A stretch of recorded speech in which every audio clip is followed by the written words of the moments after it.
Imana ishimwe ndagusuhuje nanone habwa umugisha n'Imana ni mwene so Prophete Emma. Imana iguha umugisha wowe wahisemo kujya ubana natwe umunsi ku munsi wo ukunda Prophete Emma, nanjye ndagukunda. Imana ikugirire neza. Turagarutse rero turi muri ya saha yo kubohoka, isaha y'igitangaza. Uyu mwanya turimo ni umwanya wo kubohoka. Mu kiganiro cyatambutse twaganiriye ku kubohoka mu bitekerezo. Akenshi usanga abantu baboshye mu bitekerezo, ugasanga ibitekerezo by'abantu bituma batagera ku migisha yabo. Hari karande zaboshye ubuzima bwawe, hari n'imivumo bakuvumye kera.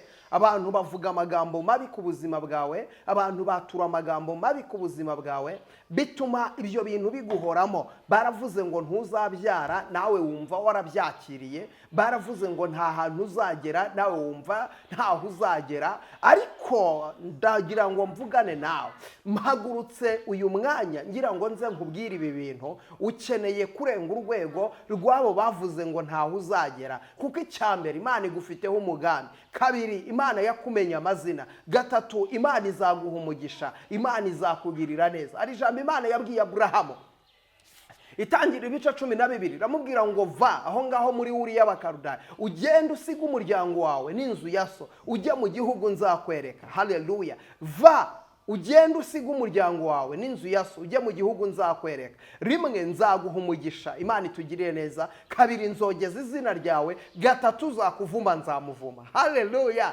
Imana ishimwe cyane. Ibyo ngibyo ni ibintu biba ku buzima bw'umuntu wisobanukiwe. Ubuzima bw'umuntu wisobanukiwe akamenya ko ari umwana w'Imana. Iyo uri umwana w'Imana, Imana ni umwami, natwe turi abana b'Imana. Niba turi abana b'Imana, tuvuze ngo turi abana bo mu bwami. Imana itugirire neza. Kubera icyo abana ba Satani badutera ubwoba kandi turi abana b'ibwami? Abana bari aho ngaho baciriritse baraho, ye kukuvuma nibyo barakuvumye. Hari imbaraga ziri ku buzima bwawe zidasobanutse, ugasanga mu buzima urakora ntibigenda, ugasanga uhora urwaye, uhorana intege nkeya mu mubiri wawe, urwaye uburwayi bw'amayobera, warivuje byaranze. Hari inda watwise yanga kuvuka, hari abantu batwise inda zanga kuvuka. Hari abantu uryama mu bicuku bya nijoro ugasanga urimo urarara usambana n'imbaraga z'abadayimoni, ugasanga urimo urasambana n'imbaraga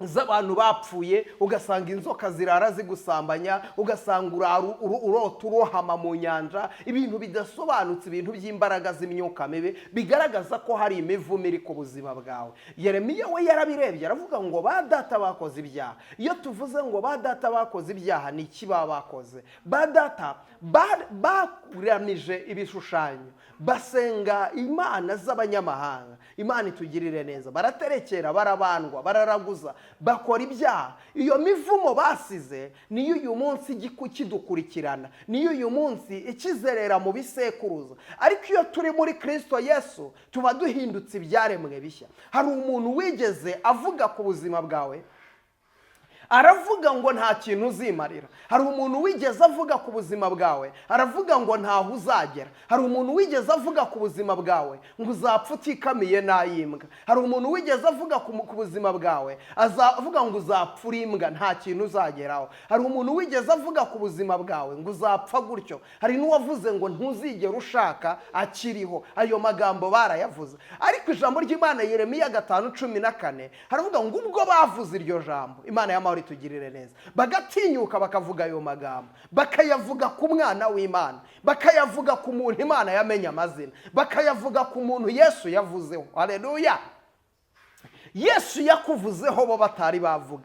Yesu yakumenye izina bo batari bagira, batari banaba. Uyu munsi baravuga, ariko hari yavuze kera. Yavuganye nawe niyo kwizerwa. Ese iki kwicazaho kugeza igihe uzapfira niki? Kubera iki uyu munsi ubaye mu buzima bwo gutakaza indangagaciro? Imana y'amahoro itugire neza. Urimo uratakaza indangagaciro z'umwana w'Imana. Uyu munsi uri mu bukene, ariko vuga ngo ntabwo nzabupfiramo. uzabubamo, ubukene ntabwo uzabupfiramo, kuko ubukene ntabwo ari isezerano ry'Imana. Ubukene ntabwo ari umurage. Umva ijambo ukuntu riravuga ngo ingororano. Njyewe ndashingira kuri iri jambo, ndashingira kuri Bibiliya y'ijambo ry'Imana. Riravuga ngo ingororano y'abantu bubaha Uwiteka, ubukire, icyubahiro, ubugingo. Haleluya! Ubukire, icyubahiro, ubugingo. Uyu munsi niba wubaha Uwiteka, intambwe ya mbere niyo kuba wubaha Uwiteka. Imana itugirire neza. Ibi ngibi ndimo mvuga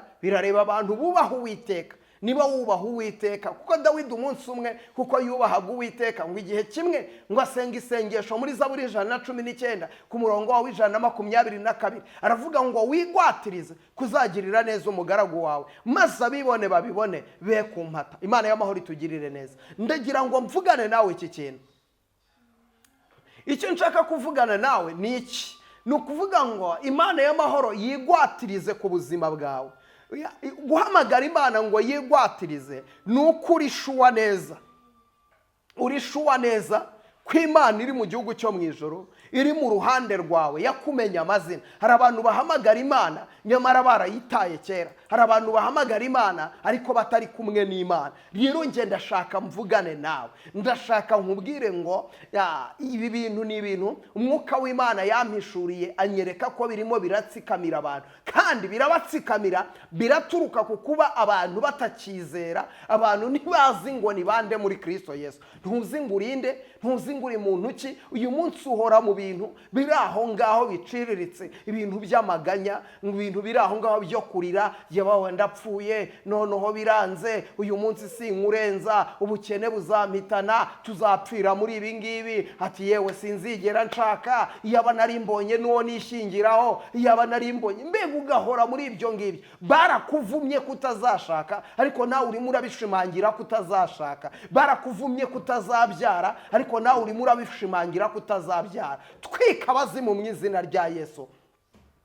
Twika imbaraga z'abazimu, twika imbaraga z'abadayimoni, senyera Satani n'abambari be bose mu izina rya Yesu. Labini foshando wiribirify lelebota nini to prevoninia. Jambo ry'Imana rimbwira neza cyane ngo abiringiye Uwiteka bameze nk'umusozi witwa Siyoni. Abiringiye Uwiteka bameze nk'umusozi witwa Siyoni. Imana y'amahoro ishimwe cyane.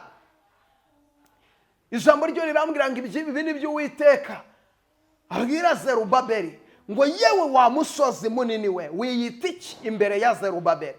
Wa musozi munini we wiyita iki imbere ya Zerubabeli? Imana itugirire neza. Uzaba ikibaya. Imana y'amahoro nishimwe. Wa musozi munini we wiyita iki imbere ya Zerubabeli? Uzaba ikibaya, uzariduka. Wa murozi we wiyita iki imbere y'abana b'Imana? Wa murozi we uriyita iki? Wa mbaraga we ya karande uriyita iki? Uzariduka, uzasenyuka. Yeriko uzariduka mu izina rya Yesu. None ahangaha hagarara mu butware, none ahangaha hagarara mu bushobozi. Jambo ry'Uwiteka rimbwira neza cyane. Uwiteka avuga ngo dore ntabwo mbasize mwenyine. Haleluya. Hari amagambo Yesu yavuze ajya kugenda, aravuga ngo dore mbahaye ubutware. Hari ubutware Imana iduhaye, hari ubutware buri muri twebwe. Imana ishimwe cyane. Izina ry'Uwiteka nirishimwe. Ibi ngibi ndimo mvuga ndabivuga mbizi, ndabivuga mbihagazeho. Hari ubuzima ubayemo buri aho ngaho bwo kunanizwa, ubuzima bwo gutsikamirwa, ubuzima bwo gusubizwa inyuma, ubuzima bwo gushyirwa hasi, ubuzima, ibintu byose ugerageza kubamo biranga. Ibintu byose ugerageza kubamo biranga. Buri muryango wose ukomanze ntibakingura. Ibintu byose ahantu hose uhagera usanga Satani yagutanze imbere, ariko ukeneye kugumya gupfumura, ukeneye kugumya kwinjira, ukeneye kugumya gusunika. Ukabwira uwo musozi ukuri imbere, ubwire ngo uzaba ikibaya, ubwire ngo uzika, ubwire ngo uzamva imbere. Rero hari imivumo iri ku buzima bwawe ituma utagera ku mugisha wawe. Ikintu kizakubwira ko hari imivumo ikuriho nuko hari ibintu bizaba ku buzima bwawe bisa neza neza n'ibyigeze kuba muri famiye y'iwanyu, bisa neza n'ibyigeze kuba ku bantu b'iwanyu, bisa neza n'ibyigeze kubaho ugasanga ibintu biri kukubaho hari ahandi hantu byabaye. Ndagira ngo mvugane nawe. Iyi mivumo rwana nayo, rwana n'iyo myuka, ukiranuke, usenge, wizere, usengane n'umuhanuzi w'Imana, iyo myuka izava ku buzima bwawe. Ndagira ngo nkubwire, ukeneye kwizera Imana, ukeneye guhanga amaso mu ijuru. Uyu munsi reka kujarajaza umutima, va ku bantu baveho. Ibyo bavuze bazagumya babivuge, igihe cyose ubuzima bwawe butari bwahinduka bazagumya babivuge. Ukeneye rero kubagaragariza ikintu gituma baceceka. Igituma baceceka ni iki? Nuko ayo mateka kuriho ahinduka, nuko ubwo buzima bukuriho buhinduka. Icyatumye Penina aceceka nuko Hana yabyaye umwana. None hagiye kubyara umwana, abyara umwana uvunja biwe bose yabyaye, abyara umwana mwiza. Imana y'amahoro ishimwe cyane. Uyu mwana yavuye mu kumaramaza, uyu mwana yavuye mu guhatana, uyu mwana yavuye mu kubohoka mu mitekerereze. Hana abohoka mu mitekerereze, amaze kubohoka mu mitekerereze aravuga ngo ndiki gituma se ntabyara? Ndi umugore nk'abandi, mfite umugabo nk'abandi, gituma abandi babyara ndagifite, nyababyeyi ndayifite, ndayo gutwita ndayifite, umugabo ndamufite, niki gituma ntatwita? Afata icyemezo, ajya imbere y'Imana, aragenda afata icyemezo, asenga amasengesho abandi bamureba nk'umusazi, ariko wafata icyemezo. Imana ikeneye umurokore ufata icyemezo, umuntu ufata risike. Za zindi abandi bananiwe ugafata risike, ukavuga ngo ngiye guhatana, ngiye guhangana. Umuntu ufite imitekerereze iri hejuru, uyu muntu udahora mu magambo, uyu muntu udahora mu nama zisebya abandi, umuntu udahora mu nama zirwanya abandi, ahubwo wamaze kwisobanukirwa, udahora yiriza ngo baranyanga, ngo baramvuga, ngo baranzira we, ngo Mana yajya no gusenga ngo Mana urabibona, ngo dore baranyanga, ngo uzabankubitira inkoni ku kibuno. Ibyo ntacyo bivuze, reka ubupfapfa. Ukeneye gusenga ukavuguruza ayo magambo mabi bavuze ku buzima bwawe. Ukeneye kuvuguruza ayo magambo mabi batuye ku buzima bwawe. Iyatureho ibyiza. Iyo barangije ngo rega haracyariho ibyiringiro. Imana itugirire neza. Haracyariho ibyiringiro. Nubwo igiti cyatemwe kizongera gishibuke, haracyariho ibyiringiro. Nubwo igiti cyatemwe kizongera gishibuke, haracyariho ibyiringiro.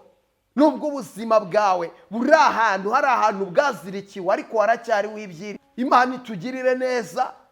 Dawidi arabireba, hari mu buzima bubi, ari mu buzima bwo kuragira intama, ari mu ishyamba, arwana n'idubu, arwana n'intare. Ariko ngo ageze mu kigeragezo, ngabona ngo umufilisitiya w'i Gati witwaga Goliyati, ngo arimo atuka ubwoko bw'Abayisiraheli, ngo yaba azengereje yaba azonze, habuze umuntu n'umwe umwica. Ariko Dawidi ngo afata icyemezo, afata inisiyative, aravuga ngo uyu mufilisitiya, icya mbere ntabwo yamenye Imana, icya kabiri ntabwo yigeze avugana nayo, icya gatatu ntiyakebwe. Imana y'amahoro itugirire neza. Dawidi ngo arangije asubiza amaso inyuma, areba Imana yabanye nawe, ari mu ishyamba aragira intama.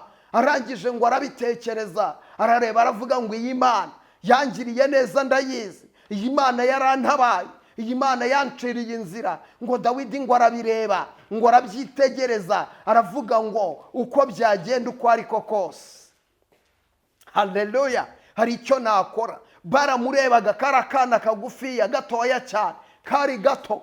Ngo urebye icyo kigabo ukuntu cyareshyaga, cyarakarebaga, kikabona n'inkurushisha imbere yiwe. Imana itugirire neza.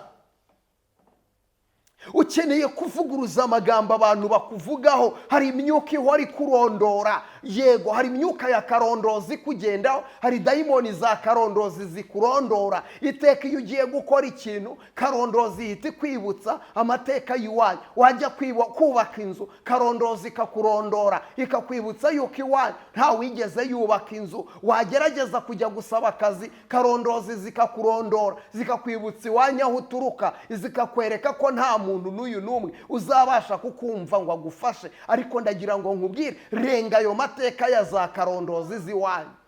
Izo za karondozi z'iwanyu zihakanire. Hakanira karondozi z'iwanyu, zihakanire,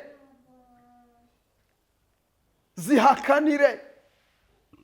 iwanyu barakenyuka ariko vuga ngo njye sinzapfa nzarama. Zaburi 118 Dawidi aravuga ngo sinzapfa nzarama. Haleluya.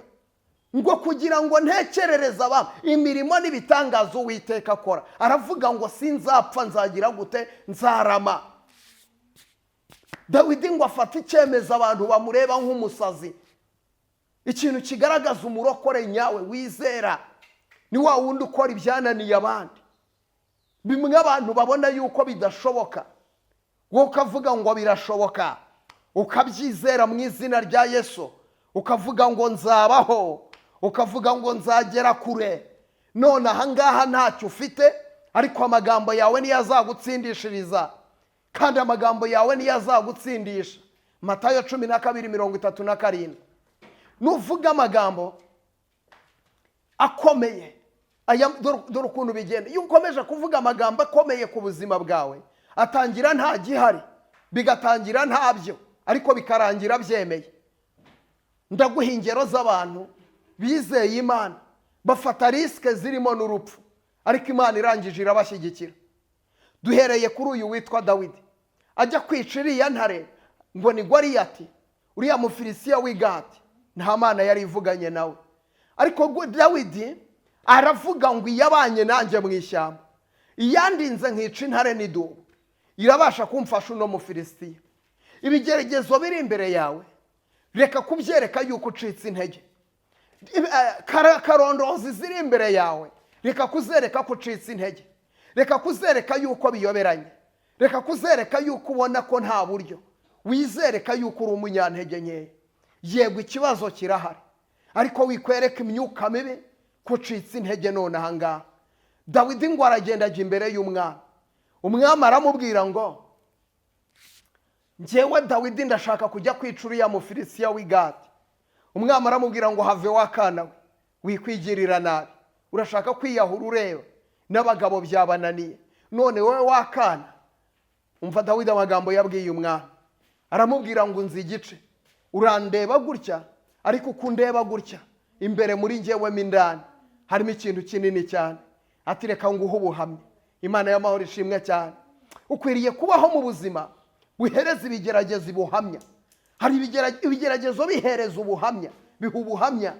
Impamvu abantu bakigufata bijambo ni uko utarabaho ubuhamya. Arangije Dawidi aramubwira ati uretse nguhe ubuhamya, njyewe Dawidi ureba hano ahangaho umugaragu wawe, naragiraga intama za data. Iyo hazaga intare cyangwa idubu ije gukura umwana w'intama mu mukumbi, njyewe Dawidi ureba kano kantu ureba gatoya, narahubukaga nkayicakira. Kabiri yamvumbukana nkayivutagura, narangiza nkayica. None ubwo nishe intare n'idubu, uriya Mufilisitiya utarakebwe, labine foshando wiribirifari, uriya Mufilisitiya utarakebwe azapfa nk'imwe muri zo. Haleluya, Imana ishimwe cyane. Njyewe ubwo nishe intare n'idubu, gerageza ibigeragezo biri imbere yawe, utangira ubiha ubuhamya, biha ubuhamya. Umva nkubwire, kurakara mu mutima nta kintu byakemura ku buzima bwawe. Kugenda ukajya hariya ukihebuka nta kintu byakemura. Kurira kwawe nta kintu byahindura, gutaka kwawe nta kintu byahindura. Ahubwo ukeneye kumenya kuri umwana w'Imana. Wamara kumenya kuri umwana w'Imana, ugafata icyemezo, ugasuzugura ibyo bigeragezo. Fata akanya kawe kandi nturambirwe, wirambirwa. Uyu munsi wa none tegeka, nubona uyu munsi bitemeye n'ejo wongera utegeke. Wiva ku ijambo ryawe uyu munsi wa none. Wa mukobwa we, reka gusenga amasengesho agushyira mu mwobo ngo Mana ngo niyo nabonaho nishingira, ngo kuko nge maje kurambirwa, ngo ubu ngubu ngo nuwazambwira ngo twishingire tugende ngo nahita ngenda. Wowe urimo uremerera karande, amagambo yawe niyo azagutsindisha. Ngo Mana ngo naho wampa akazu, ngo ariko ngo niyo nazajya ndyama ngo arakumba kamwe, ngo niyo nazajya ndambiriza amaguru hanze ariko arakanjye. Ibasha kubaka kumba kamwe, ibasha no kubaka etaje mu izina rya Yesu. Kuko ni Imana itananirwa. Imana y'amahoro ishimwe cyane. Ni Imana itananirwa, ni Imana ishobora byose. Ukeneye kubohoka mu myumvire, ukeneye kubohoka mu myumvire. Nta handi uboshye mu bitekerezo. Kuko iyo uboshye mu bitekerezo ubu umucakara y'amateka, iyo uboshye mu bitekerezo ubu umucakara w'amateka. ugahora usubiza amaso inyuma ndetse ukanabona ko nta kimana yakoze. Wasubiza amaso inyuma ukabona ibintu byose byaranze, ukaba umucakara w'amateka. Bohoka mu bitekerezo, bohokamo, sibyo? Nubona urebe uko byagenda uko ariko kose, wumve yuko ubuzima abandi babaho nawe wabubaho, kuko uyu munsi uri muri pozisiyo Imana yabigukorera, kuko urayubaha, yakumenya amazina. Gatatu, yavuganye nawe iravuga ngo nzakugirira neza. Hari inza y'Imana iri ku buzima bwawe. Imana y'amahoro ishimwe cyane. Ikintu kimwe ukeneye kuvuga Imana mu mbaraga zayo. Imana ukayirebera mu bunini bwayo, ukayirebera mu bugari bwayo, ukayirebera mu mbaraga zayo, ukayirebera mu bushobozi bwayo. Rebera Imana mu butware bwayo, rebera Imana mu gukomera kwayo, rebera Imana mu bugari bwayo. Ngo Dawidi abuze uko abigenza, aravuga ngo iyi Mana ni ya. Ngo areba uburebure bwayo abona nta wabuheza, areba ubugari bwayo abona nta wabuheza. Ngo arayitegereza, arayireba buri ukuntu ayivuga, arangije biramurenga, aravuga ngo nimuyireke, iyi Mana ni ya. Yabuze uko ayivuga, aravuga ngo nimuyireke, iyi Mana ni ya. Kubera iki? Abuze uko ayivuga. Imana ishimwe. Areba imirimo y'Imana, buri uko ayivuga, buri uko ayita. Ngo igihe kimwe biramurenga, ngo arayitambira, ngo arabyina, umwitero uragwa, ngo asigara yambaye ubusa imbere y'abagaragu. Umugore ngo aramubwira ati Dawidi unkojeje isoni, wambaye ubusa imbere y'abagaragu. Amubwira ijambo rikomeye cyane, aramubwira ati ceceka, mbyinira Imana yakuye so ku ngoma ikanyimika. So ni mashando wiribirifaye. Ceceka, mbyinira Imana yakuye so ku ngoma ikanyimika. Hari kenshi abantu baduca intege batubwira ko ntaho tuzagera, kandi nyamara uyu munsi naho tugeze nta ruhare babigizemo. Twebwe tuzaho Imana yadukuye, tuzi imirimo y'Imana. Akenshi iyo mvuga ibi ngibi hari abantu bumva nkabije. Ntabwo nkabije, ntabwo ndimo ndakabya. Iyo mvuga imirimo y'Imana ntabwo mba nkabije. Iyi mirimo mvuga narayibonye. My friend, njyewe urahangaha, njyewe ureba ndi ubuhamya. Njyewe ureba ahangaha ndi ubuhamya. Iyo mvuga imirimo y'Imana rero nyivuga narayibonye. Ntabwo ngira isoni zo kukubwira Imana. Ukeneye kubohoka mu bitekerezo, sibyo? Ukeneye kubohoka mu bitekerezo. Niba ushaka kugendana n'iyi Mana, bohoka mu bitekerezo, ubohoke mu myumvire. Nurangiza usome ijambo ry'Imana, ukora iki ijambo ry'Imana rikubwira. Ijambo riravuze ngo amagambo yawe niyo azagutsindishiriza, kandi amagambo yawe niyo azagutsindisha. Amagambo yawe niyo azagutsindishiriza, kandi amagambo yawe niyo azagutsindisha. Reka nkubwire, iyi si ikomejwe n'abantu bavuga amagambo meza. Kuri iyi si umuntu ukomeye ni umuntu ubasha kuvuga neza. Umuntu ubasha kuvuga neza afata imitekerezo by'abandi. Ururimi iyo urukoresheje neza ruragukiza. Mu migani haranditse ngo ururimi nirwo rwica kandi nirwo rukiza. Ururimi nirwo rwica kandi ni narwo rukiza. Ururimi iyo urukoresheje neza urakira. Ururimi iyo urukoresheje neza urakomera. Haleluya. Yeremiya 5:14 twahabonye, haravuze ngo ubwo bavuze ayo magambo, ubwo batinyutse bakavuga ayo magambo. Haleluya. Ngo ariko Uwiteka Nyiringabo Imana aravuze ngo ubwo batinyutse bakavuga iryo jambo. Ni bande bavuze ayo magambo? Sibyo? Ni ubundi nyine abavuga amagambo ni abashaka kugira ngo bakunanize. Abavuga ayo magambo ni abashaka kugira ngo baguce intege. Umuntu wese ukuvuga nushaka kugusubiza hasi. Nta muntu ukuruta wakuvuga, ntawe. Umuntu uri hejuru yawe ntabwo akuvuga. Abantu bakuvuga ni abari munsi yawe, abantu wasize, abantu uruta. Iyo bashaka kukunaniza rero bakubwira ko ntaho uzagera. Iyo bashaka kukunaniza bavuga ko nubwo uhanura urimo abadayimoni. Iyo bashaka kukunaniza bavuga ko iyo Mana uvuga ngo yabanje ikakugirira neza. Yesaya ngo bashatse kumunaniza, ngo bamaze gushaka kumunaniza, ngo Yesaya ngo baravuga ngo iyo Mana uvuga uyivuga ngo turi mwene nde. Nibwo yandikaga Yesaya 50, arandika aravuga ngo kuko umwami Imana izantabara nicyo gituma ntamwara. Kuko umwami Imana izantabara, haleluya, nicyo gituma ntamwara. uragerageza ibintu bikanga, uragerageza bikanga, ubayeho mu buzima bwo kugerageza bikanga, ariko witinya, witakaza icyizere, Imana iracyashoboye. Yesaya yaravuga ngo kuko umwami Imana azagira gute, izantabara, nicyo gituma ntamwara. Ngahagarara mu maso yanjye hagakomera hakamera, kuko umwami Imana izantabara, nicyo gitumye ntamwara. Haleluya. Ngahagarara mu maso yanjye hagakomera hakamera nk'urutare. Wikundira imyuka ya karondozi ikurondora ngo nawe uyemerere ube muri ubwo buzima. Ikigaragaza ko umuntu yabohotse mu bitekerezo nuko ahari urupfu wahabona ubuzima, aho abantu babona ko arangiye wabona yuko atangiye, aho abantu babona ko atariho wabona ariho mu izina rya Yesu, kuko we yabohotse mu mitekerereze. Ibyo wumva we ntabwo ari byo yumva, ibyo ureba we ntabwo ari byo areba. Niyo agiye gushora, ashora ntacyo afite, ariko agashora amamiliyari, aransa ibitekerezo by'amamiliyari. Kubera iki?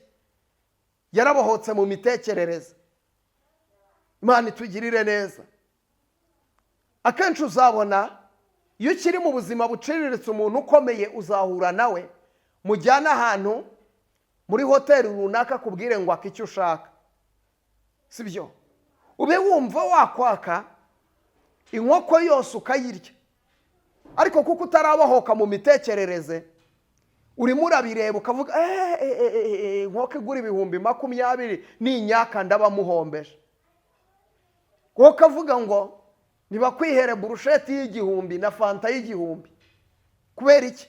Uracyaboshye mu mitekerereze, ntabwo uzi ko uri kumwe n'umuntu ukomeye warenze uruhombero. Imana y'amahoro itugirire neza. Hari abantu baba bararenze uruhombero, sibyo? Uyu munsi ushobora kubona amafaranga ukayabona ari menshi, ariko kubera yuko utarabohoka mu mitekerereze, uyu munsi ukicara ukavuga ngo nyicara muri hoteli nkanyweramo fanta nuko ugasipiya ndimo ndapfusha ubusa. Urimo urapfusha ubusa, ariko niba ubonye umwanya, niba ubonye wayabonye.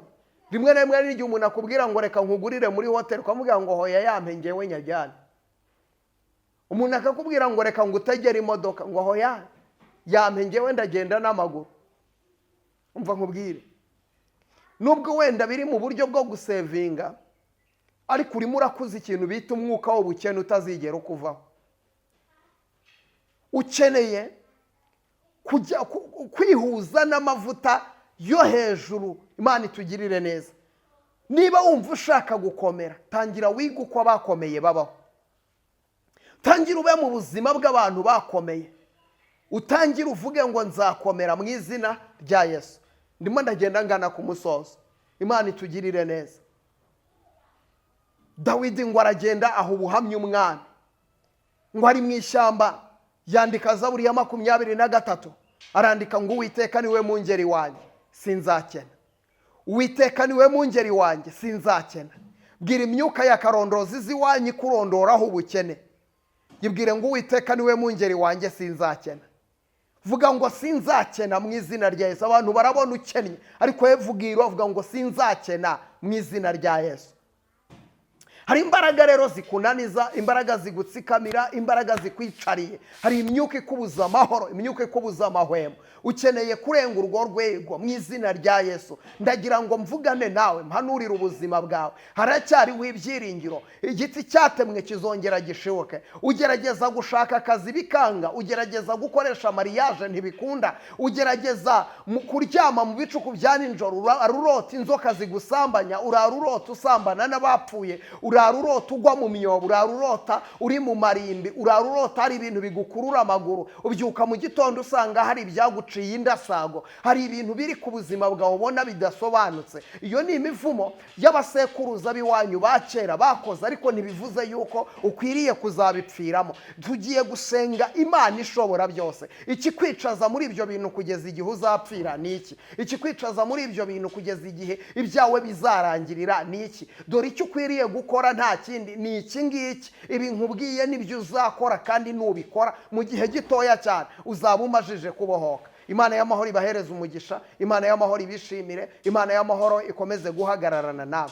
Ukuboko kwiza kw'Imana kubabonekeho, muhabwe umugisha n'Imana. Ndabakunda cyane. Tuzagenda tuganira ku buzima bwo kubohoka pariti buri gace, buri munsi uzajya ugenda ubona ikiganiro kijyanye no kubohoka. Ukeneye kubohoka kuri izo mbaraga, ariko ahantu hambere buriya ingoyi mbi ya mbere iboha abantu ikababoha. Ikintu cya mbere kubohwa mu bitekerezo. Iyo uboshywe mu bitekerezo nta kintu ushobora kugeraho. Iyo uboshywe mu bitekerezo ubuzima bwawe uhora uri imbata y'amateka, uhora uri imbata ahashize hahora hakuza imbere iteka.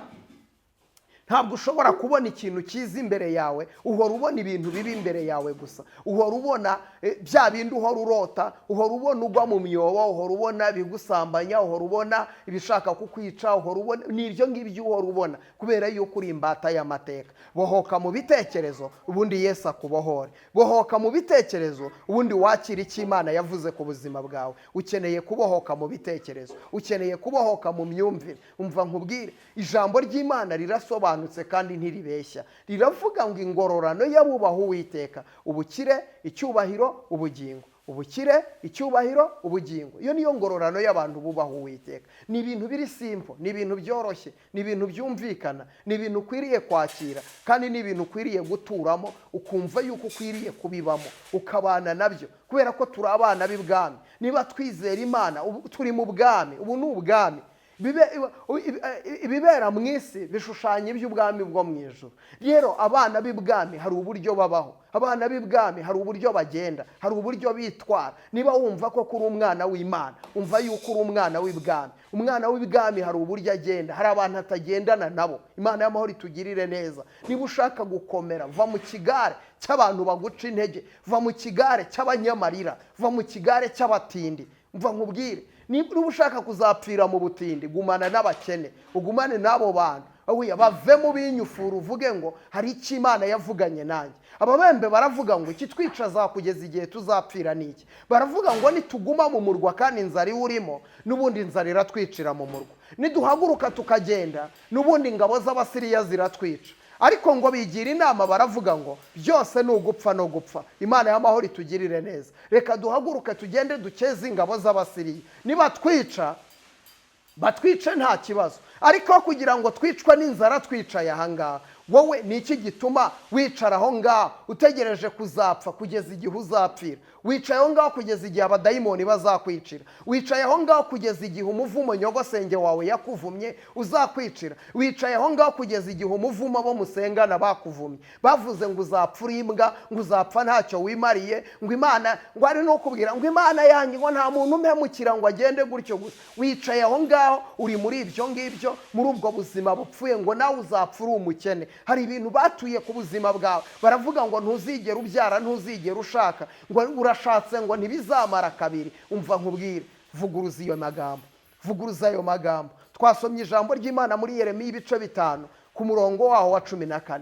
Ngo ariko Uwiteka Imana Nyiringabo aravuga ati, ubwo bavuze iryo jambo, nanjye nzabahindura nk'inkwi, maze nawe amagambo yawe nyahindure umuriro ubatwike. Ayiwe, haleluya! Amagambo agiye kuva mu kanwa kawe Uwiteka arayashyigikira, ayahindura umuriro. Nurangiza utwika abo barozi, nurangiza utwika abo bakonikoni, nurangiza utwika abanzi bawe, abo bakuvumye bose, imivumo yabo yose ifasha ubusa mu izina rya Yesu. Reka nkubwire ngo Imana y'amahoro iguha umugisha, Imana y'amahoro ikuremera umunezero, Imana y'amahoro ikuremera ibyishimo, Imana y'amahoro ikuremera ubutsinzi. Kuboko kwiza kw'Imana kuboneke kuri wowe.